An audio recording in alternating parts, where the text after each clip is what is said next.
One of them I really love is the seismic shift in meetings because that's not something that sounds glamorous and it doesn't necessarily sound connectional, but it is. And you really, I thought, did a great job. And I talked about Alan Mulally, our friend, how he used meetings to not just make people feel good, but to turn around a corporation over and over again.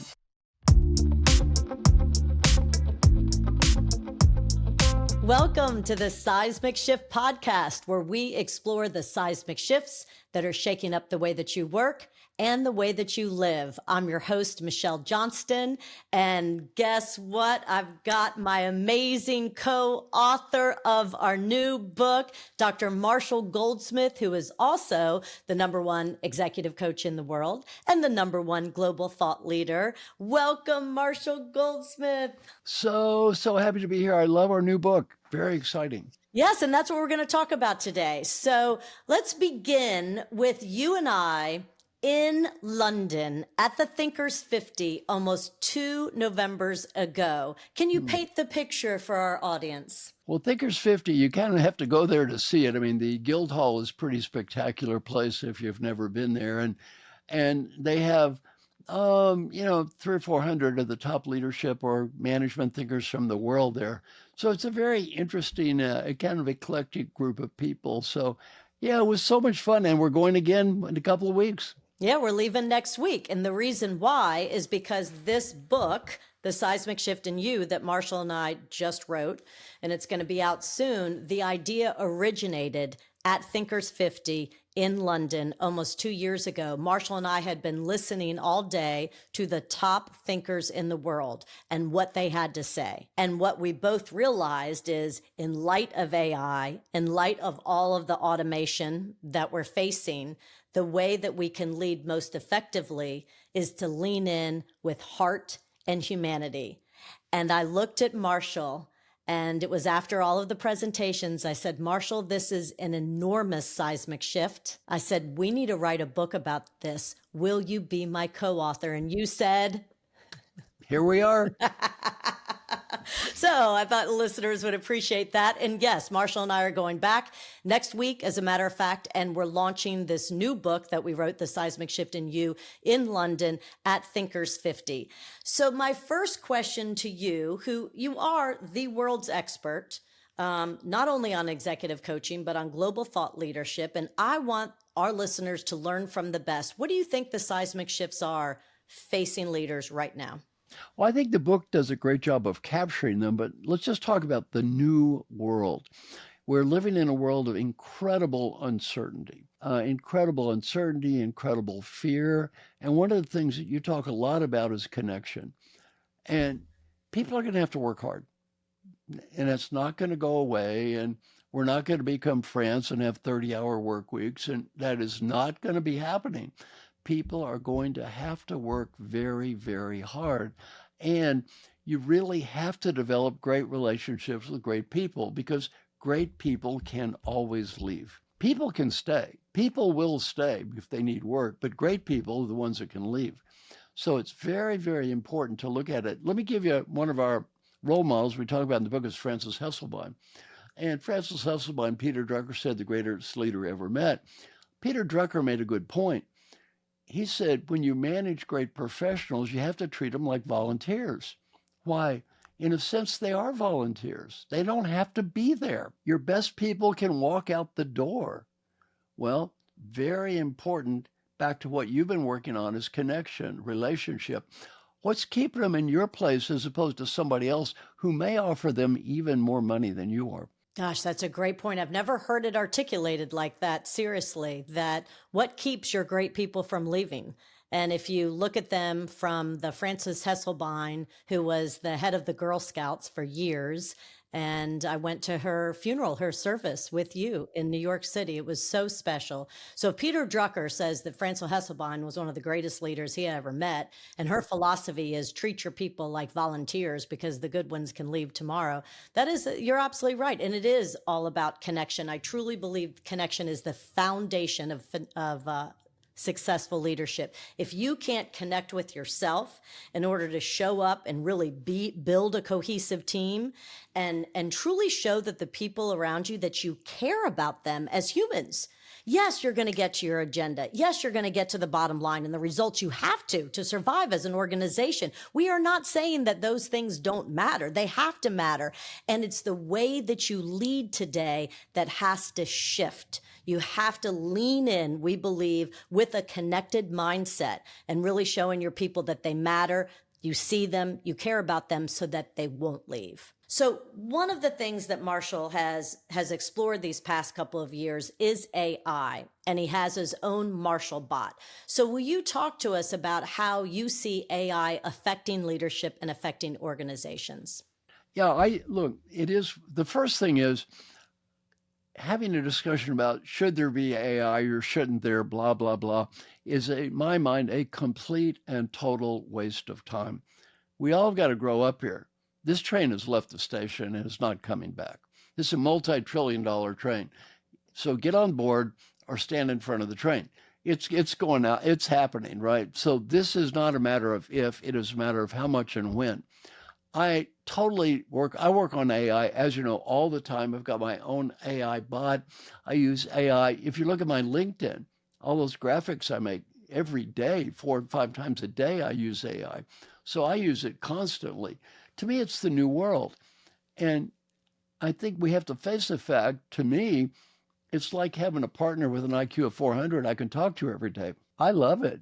And to not utilize AI or to think it's something for secretarial work or administrative work only or getting stuff organized, to me, it's nothing wrong with that, by the way. There's nothing wrong with that. But that is not the optimal use of it. To me, I look at it as a thought partner. I talk to AI, as you know, constantly. And, I talk to ChatGPT and it says, hello, Marshall, great to see you again. What are we working on today? I know you're doing this and this. How about that and that? We have these conversations every day. Yeah, AI for you. What's amazing to our listeners is that Marshall has become the AI mentor to so many of us who are decades and decades younger. And we're learning from him. Why? Because he immersed himself in it. Right. He said, yeah, this is a train that's not stopping. So either get on board. And boy, has he gotten on board. And he's helping, since he's my mentor, my coach, my co-author. He's like, here's what we do, Michelle. Talk to ChatGPT and tell him exactly the kind of graphic you want for the quotes in our book. Use an artist that you like. Tell them the age of the characters that you want in the visual. I've learned so much for how you are using AI. It's incredible. So thank you. Well, also, I have my own AI, MarshallGoldsmith.ai. And right now, you could ask it pretty much any question related to my field. It'll give you a good answer in probably 32 languages. And my daughter Kelly's asked it. She wanted to trick it. So my daughter Kelly is a professor at Vanderbilt. She has a PhD from Yale. Daddy's very proud. And daughter Kelly wanted to trick it. She said, how is your coaching related to utilitarian philosophy? My bot studies utilitarian philosophy, studies my coaching, asks itself, how would Marshall Goldsmith answer that question if it were asked to him? And he did this research, says, here's how it's like utilitarian philosophy, here's how it's different. A perfect detailed answer in 32 languages in 5 seconds. It's incredible. Can you share with our listeners about how you also tricked Kelly in thinking that it was you at one point? Oh yeah. And this was very primitive, and we haven't even gotten the video perfected yet. I sent her a video that my partner's Fractal made, Fractal Analytics, of me.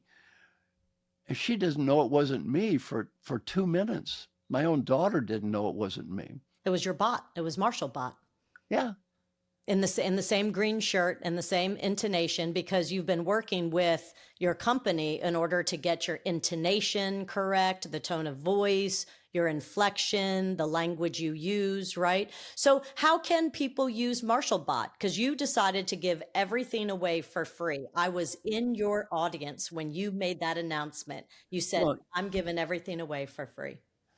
the first thing is, if you go to my LinkedIn right now, you're going to see a post that I posted this morning about this topic, about giving things away. And Picasso said we have two great opportunities in life. One, find your gift, and two, give it away. I like that. Oh, that's One, beautiful. find your gift, and two, give it away. Well, basically, I give everything away. So if you go to MarshallGoldsmith.com, I give away videos, articles, coaching courses. Marshall Goldsmith AI, all you have to do is write in your browser, MarshallGoldsmith.ai. This is not complicated. Sign up for it and start asking it questions, and it will answer questions in my voice. And you, so basically, listeners, you can have the world's #1 executive coach for free. You can ask him anything, and you can have Marshall as a coach. So how do you think this is going to affect the coaching industry? Well, the coaching industry, this really isn't a coaching bot as such. This is an information sharing bot. So what it's designed to do is share knowledge and information. So it really is not there to develop a relationship as such. It's there to share knowledge, to share information, and basically to answer questions. Look at it this way. It would be like having instantaneous access to everything I know, at least, for free. Marshall brings up a very good point, that it's all in the way that you frame things in your perspective. So if you look at the MarshallBot as, oh, I'm going to have a coach who really sees me and understands me, that's not the purpose. The purpose is it knows all the information that Marshall has written about every single book. What, 46 books? How many books have you written? No, more like 60 now. 60 now, books. And so everything that he's written now, you have at your fingertips, right? In less than 1 second. So that's a perfect segue, because our book is really all about, if you're going to be an effective leader right now, you've got to figure out how to utilize AI, right? And incorporate it into your life so that you have access to all that information. You know the prompts to use. You can elevate yourself, and hopefully that's going to give you a little bit more time so that you can lean in and focus on the relationship. One thing you just said, the word prompt is a very important word. One of the most important roles that we're all going to play in the future is something called prompt engineer. That's it. What did I help you with? Say these words, do it this way, make these instructions. That's called prompt engineering. So if we want to use AI, we're all going to have to be prompt engineers. Yeah. And as you know, I've spent hundreds of hours on prompt engineering. That's a new world. It's a new world. I love it. And what I've learned from you is you are incredibly specific with how you communicate with AI, incredibly specific. And another thing I've learned from you, you use exquisite manners when you communicate with AI.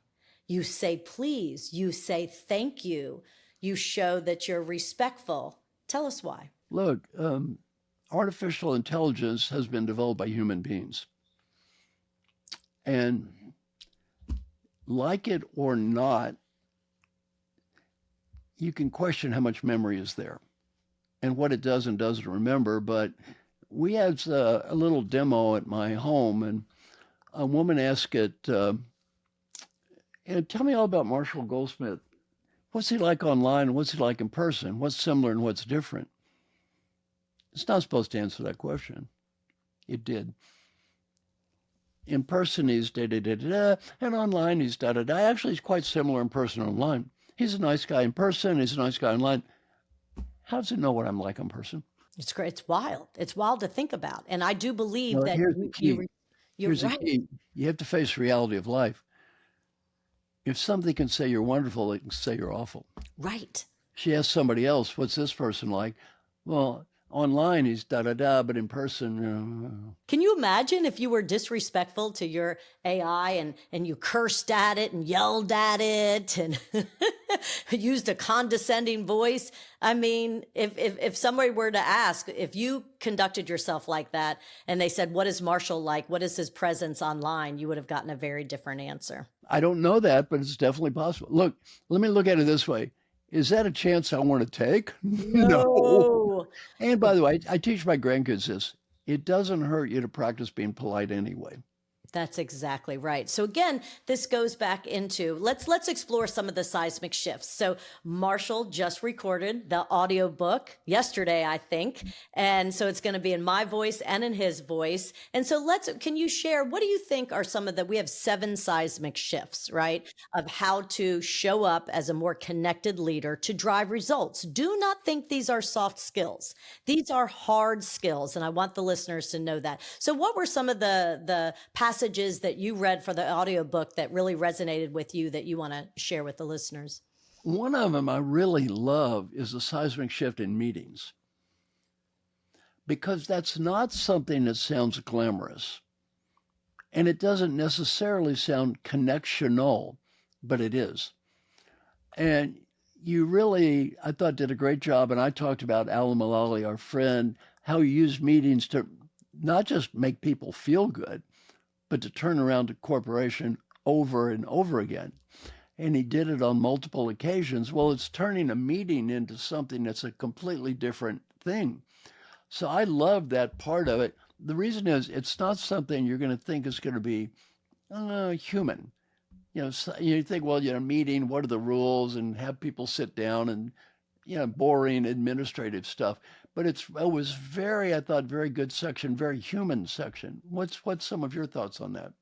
Yes, I agree. I think that the old style of leadership during meetings was the leader came up with the agenda, the leader showed up in person, people sat around in their best suits with their best PowerPoint presentations in the finest conference rooms in the company, and the leader was in charge and spoke at the people. If the people had anything to say, it typically was to convince everyone at the table that they were doing a great job, right? It was kind of selling the job that they were doing.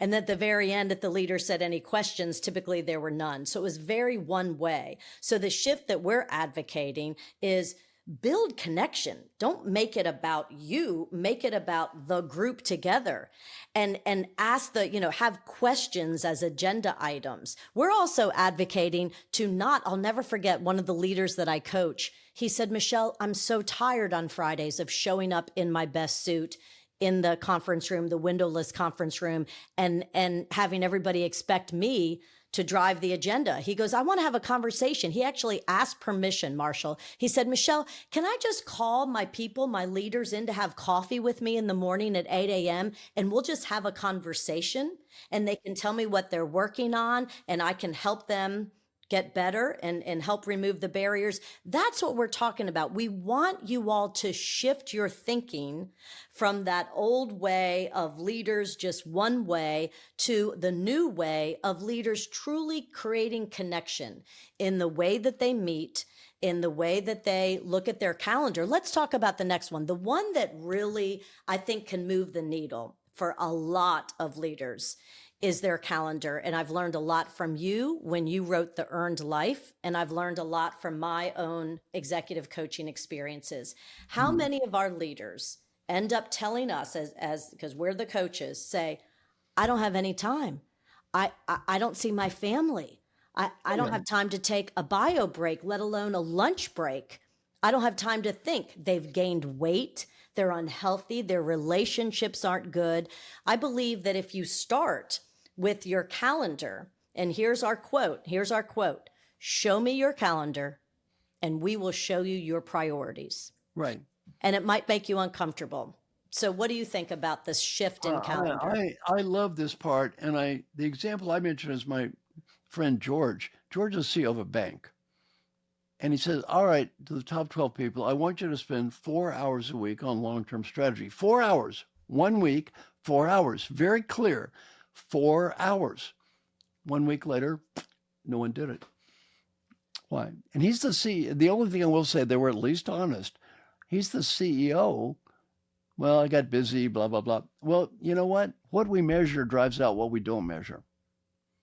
And George said, this is obviously not working. We're going to measure it. I want you to come in, bring your calendar with you. We're going to go through it. And I'm going to find 4 hours for you. Either I or you are going to find 4 hours to get rid of. Because to me, you are the top 12 people of this bank, and this is important. And obviously, I haven't made that point clear. Well, guess what? They started spending time on long-term strategy. They all, in theory, knew they wanted to spend time in long-term strategy. One, two, they enjoyed it. They enjoyed it and they knew they should do it, but I'm busy, whatever. Well, the urgent drives everything out. And if you don't provide structure, the stuff that is not immediately urgent doesn't happen. Look at the things you talked about, working out. Okay, you skip a day, it doesn't matter. Eat too much. Eat too much one day, it doesn't matter. Well, you do it long enough, it does matter. Yes, I agree. And the thing about calendar management is, and I loved your example of George of the bank, is when leaders say, "Oh, I don't have time to do my job. All I'm in is meeting after meeting after meeting." Whose responsibility is that to change the way that it's your responsibility? So either reduce the number of meetings you're in, right? Or do them differently. You mentioned healthy and working out. I'm advocating taking connection walks. One of the things we did for your birthday last year in New York City as a group is we went on a connection walk in Central Park, and it was fabulous. And we teamed up with different people and talked about what's the biggest challenge you're facing right now. And we gave each other advice and what are your goals? And it was so beautiful. That's one of the ways that we're advocating. Hold your meetings differently. Going back to calendar, it's looking at your calendar. Do you have too many meetings? Are they too long? If so, make them 30 minutes. And I'm telling all of the leaders that I coach is embed time in the morning and embed time in the afternoon for you to reflect, for you to strategically think, for you to actually do your job. Because if you don't hold that time sacred, then you're just going to be in meeting after meeting. Going back to calendar and back to meetings, one of the things that we're seeing more of is there's less creativity on virtual meetings, on Zoom calls, right? We're really good at getting on and accomplishing goals, and then we hop off. But these opportunities don't provide a whole lot of creativity. So one of the things that we're advocating, and I learned it from 100 coaches, is form breakout groups. Utilize the breakout groups. That's where real meaningful discussion comes in. And that's where you feel like a human. You connect with people in groups of 2, 3, and 4. You feel seen. You feel heard. You can't use virtual meetings as the leader shows up and the leader just talks at people. Again, that's the old way of doing it. We've got to create more connection, even on virtual calls, because if you work in a remote environment and you only see each other once a year, we're going to have to be more intentional with how we connect.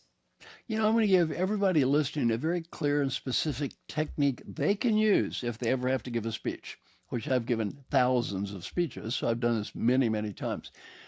It's so deadening for the leader to stand up at the end and say, "Are there any questions?" I hate that. Number one, the only people who raise their hand are typically men. They're showing off, and it's not really a question, it's a political statement where they're trying to advance their career. It's the same nonsense, right? I never use that technique. All you have to do is say, "Okay, I want everybody to find a partner." Everybody gets in groups of 2. You now have 20 seconds to come up with a great question. Well, now the energy level goes up, not down. People that don't speak English as well have somebody else they can talk to, ask a question. You get much better questions, and the questions are much more thoughtful. Just give them 20 seconds to give them a minute. Say, "We'll give you a minute. Come up with 2 good questions." They always come up with good questions. And then rather than say, "Are there any questions?" which is basically an extrovert contest, call on people that might be more introverted. I've never heard that piece of advice. I love that. Yes, and I agree. I don't like it when people end any meeting, any presentation with any questions. I won't let my students, I'm teaching my leadership students this afternoon. They're giving presentations. I won't let my students end a presentation with any questions. That's not a conclusion, right?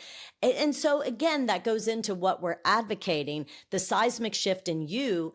We're saying that if you okay, let's just say this, you want a more connected environment. Say that your goal is to attract top talent so that you can generate the revenue. The way that you're going to attract top talent is not just to talk at people. and hold meetings where you ask the question, are there any questions? And there's silence, right? We're saying this needs to be a huge shift in you. If you want that environment that attracts the top talent, that generates the revenue, it starts with you. And that first shift is that change in perspective to a connection mindset. Right. And again, all of these techniques are little techniques that support what we're saying. You've got to think about what's the best way to make a presentation. Well, if you're going to end, and it could be during a meeting, pair up your people. So do that on virtual calls. End the meeting not by saying any questions, you're not going to get anything. Say, I'm going to break them up. I'm going to break y'all up into dyads, into pairs, and partners. And I want you to talk about what you gained the most from this meeting, and one question you have, or how are you going to move the needle forward the next time we see you? And that's what Alan Mulally did. You and I learned so much from him with the red, green, and yellow system that he implemented at Ford. The first meeting, Alan Mulally, when he was COO or CEO, and he was in charge of turning the company around, he asked for progress and everybody gave a green light. And Marshall, how much money were they losing at the time? $17 billion. And yet when Alan said, I want you to be honest, come to the executive meeting, tell me how you're doing in your area, they each said, just fine. I don't have a problem. And so Alan then, and it took courage and it took connection for him to say, you know what, the next meeting, I need you to be honest with me because we're here to help. He had this vernacular, he used this phrase, love them up. I think Alan Mulally, and that's also one of our chapters, of shift your language, shift your conversations so it doesn't shame people.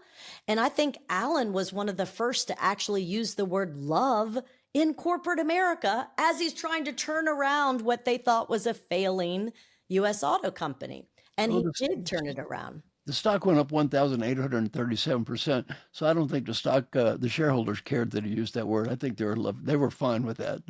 It was all very good. Now, another very important point about what you're making here is just communicating that sense of value to people, that I value you. Now, there's one phrase that Alan taught me that is a disaster, and it's been said 1,000 times. You've probably heard it. Don't come to me with a problem. Don't come to me unless you have a solution. That is some of the dumbest advice in the world. Why? Don't come to me with a problem unless you have a solution. Let's say I work for you. I have a problem and I do not have a solution. What's the message? Hide the problem. What was happening at Ford? They'd all got the message. Don't come to me unless you have a solution. Okay, I got a problem and I don't have a solution. What's the message, boss woman? The message is don't tell me. Hide it. Okay, I won't come to you because you don't want to hear it. As opposed to do come to me and come to the group and let's work together and let's work collectively, working together, that's what he calls it. Let's work together and solve the problem. We talk about Alan Mulally in the book, and we talk about the working together philosophy, and it really did work. He had honest conversations, right? He loved them up. He wanted you to speak the truth. He wanted everybody in the executive team to say, we're all in this together. Let's help.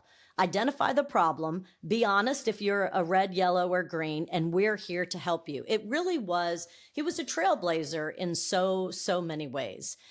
And so when you think about this shift, we also talk about Gary Ridge. And thank you so much for introducing me to Gary. Gary thinks so highly of you, Marshall. And he was I wouldn't say he was a turnaround guy at WD-40. He didn't have anything to turn around. He built it to the growth with a connection mindset, because he said, my goodness, aren't you supposed to have happy employees? Because then happy employees have a happy company affects communities. Then you have a happy community. He goes, it starts with leadership. It starts with you. And if you show, like you were saying, your people that you care about them and they really want to show up and they want to work for you and they want to create this positive environment, then it's the trickle down and it affects everything in the community, in the country. I loved his macro way of thinking. Tell us more about Gary. Well, Gary's just a really good guy, good friend of mine. And, I've known him for quite a while. And he has the highest employee engagement scores of any company in America, just about, unbelievable. And they're not producing a glamour product, WD-40, where their growth went like that. Well, why? It was basically create an environment that created meaning for everyone there. He created meaning. You might say, what's meaningful about WD-40? Nothing specifically, but he created meaning there. See, one of the great things that great leaders do is they create meaning where they are. The greatest basketball coach in history, probably the United States, was John Wooden. I went to UCLA, and he used to come over to the bookstore where I worked all the time. But he created meaning. For him, it wasn't about a basketball game.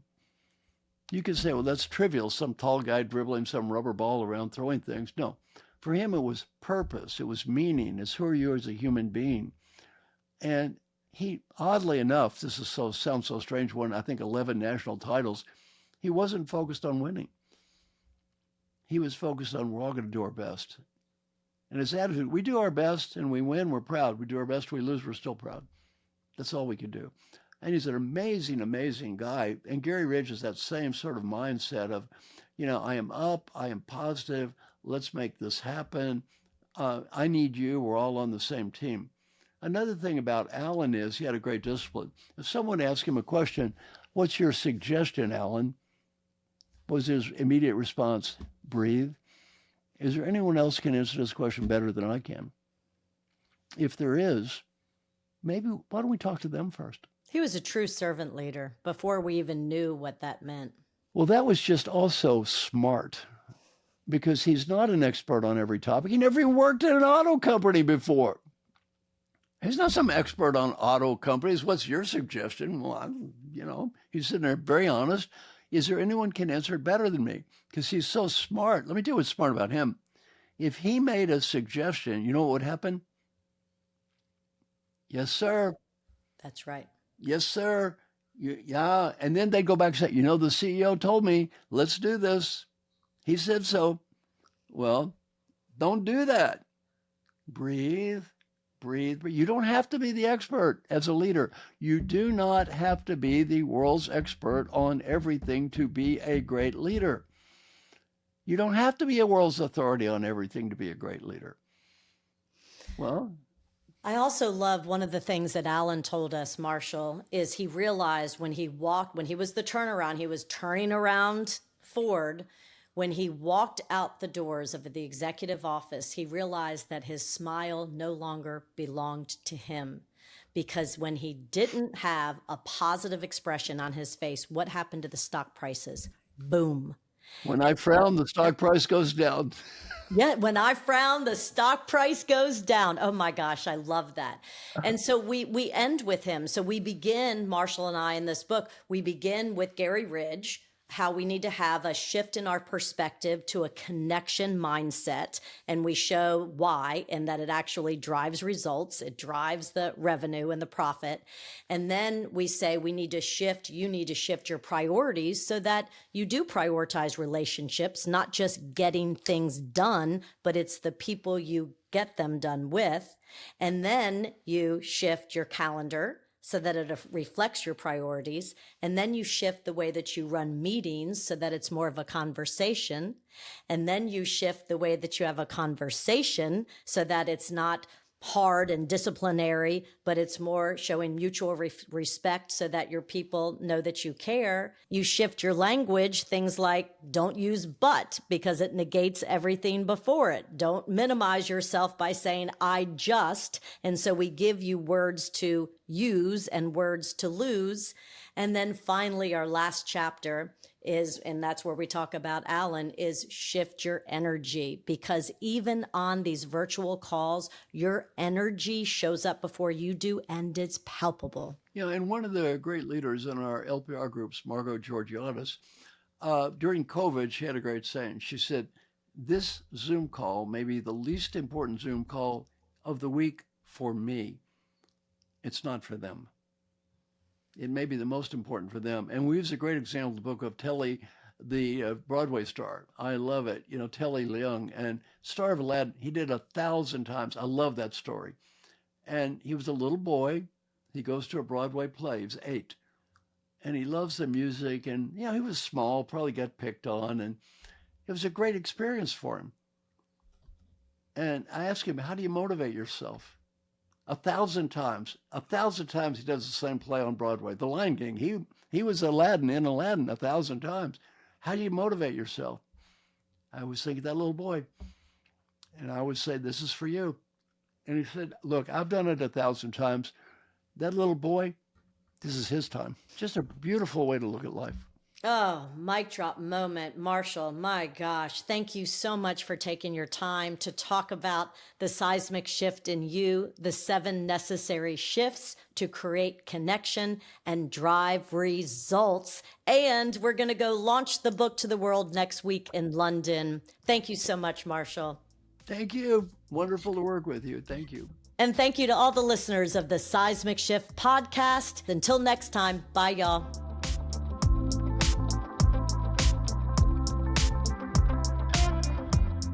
Thank you for joining us on the Seismic Shift.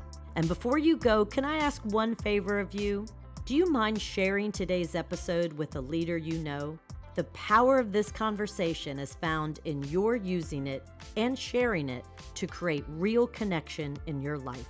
Lastly, I'd like to thank Loyola University New Orleans for helping bring this content to life.